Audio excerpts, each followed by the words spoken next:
Question 12 is dimension of under root epsilon naught divided by mu naught r. Okay, so we just have to find the dimension of this term. Let me take highlighter. Under root epsilon naught upon mu naught. So just jump on to the solution. Okay, so now let's solve it.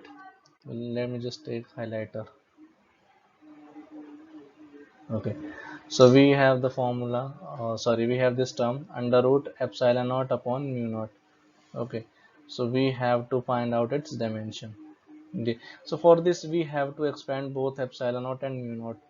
Okay, so but we can do a trick here. Okay, on doing some little modification, we can get rid of this mu naught, then we will just left with our epsilon naught. Okay, so I will tell you how we'll do it. Okay, so if we multiply epsilon naught in both numerator and denominator, yeah, okay, we have multiplied numerator and in denominator both. Okay, so now there is a formula of relation in between epsilon naught and mu naught, that is c square is equals to 1 upon mu naught into epsilon naught.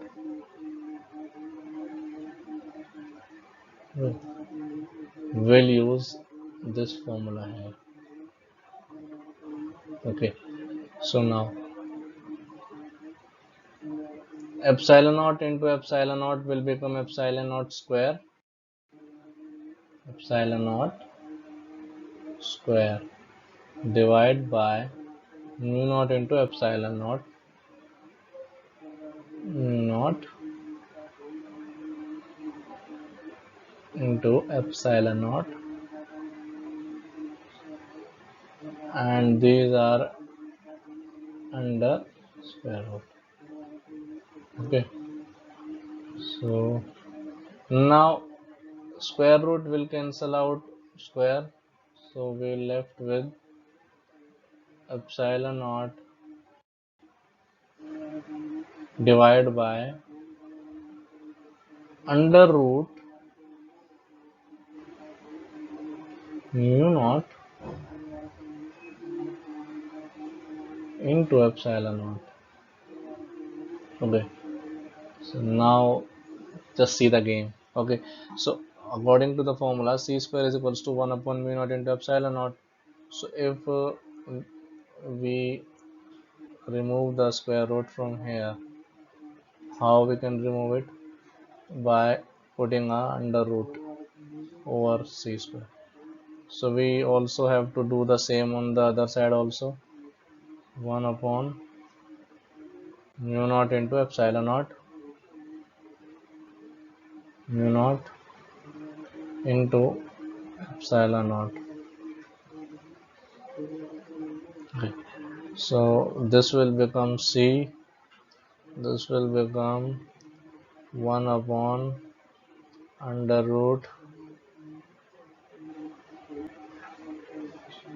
mu naught into epsilon naught.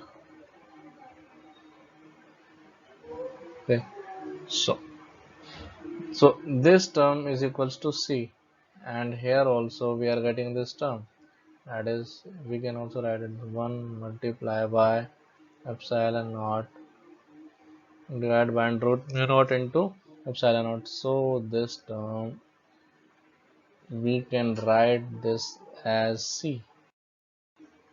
Okay, so here we have written, and this becomes c into epsilon naught, this becomes c and epsilon naught. Okay, so now it is little bit easier for us to solve it. Okay, so now we have to find epsilon naught, we have to expand epsilon naught. Okay, so we have a formula in electrostatics, F is equals to, that is force is equals to, electrostatic force is equals to 1 upon 4 pi epsilon naught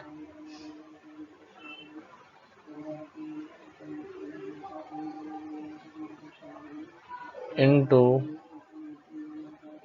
q1 q2. q1 q2 are charges.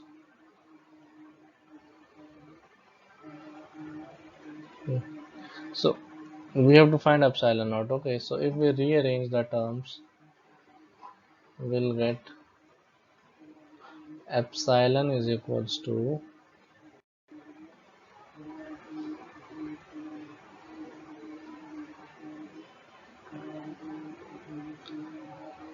1 upon, sorry, okay, so we have lesser space, so right according to that, q1 into q2 divided by 4 pi into f, 4 pi into f. F is force, electrostatic force. Okay. So this is, let me just circle it. This is epsilon naught. So we'll put this in place of epsilon naught. Okay. So now, what are SI units of these terms? Q1 and Q2 are charges. So coulomb is the SI unit of charges. So coulomb square. Then 4 pi is constant. So constants have no SI unit. Okay.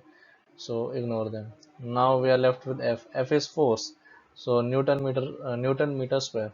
It is SI unit of force. Why? Force is mass into acceleration.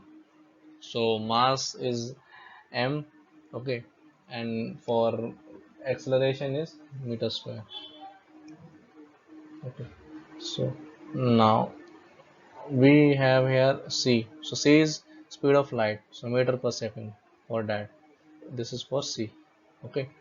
So now expand these. We now will write their dimensions. So for coulomb, this current, so I square t square. Okay. Now Newton meter square. So for this we have mlt minus 2. Okay. And meter square L2. Okay. For this meter square LT minus 1. Now we just have to solve this, and after solving and rearranging the terms, we are getting m minus 1 L minus 2 T3 A square. So B is the correct answer.